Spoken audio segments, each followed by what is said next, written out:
Apakah hukum bersedekah derma tapi tunjuk pada media sosial? Bagus soalan ni.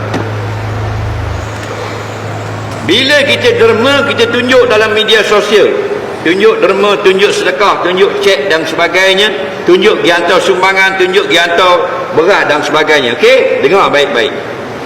Yang pertama, kita nak faham apakah makna riak. Riak ini ialah talabul manzilati fi qulubin nas bi a'malil akhirah. Kita mencari kepujian manusia dengan melakukan amal akhirat. Kita buat amal akhirat supaya orang puji. Jadi kalau membuat menderma, sedekah, tunjuk dalam media sosial, dalam Facebook, dalam TikTok, tujuan supaya orang puji, itu riak namanya. Faham lagi? Dia tunjuk dalam Facebook, dia tunjuk dalam TikTok. Nah, contohnya dalam Instagram, dia beri sumbangan.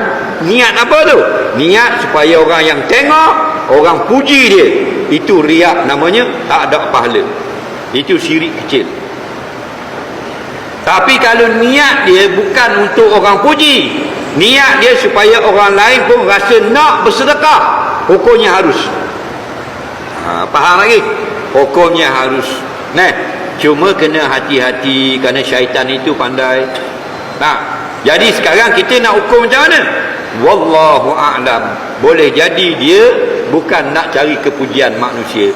Boleh jadi dia letak gambar itu supaya orang turut meniru perbuatan solehnya. Hukumnya harus. Kerana bila kita tak pasti buruk atau baik, Islam ajar kita sangka baik dahulu.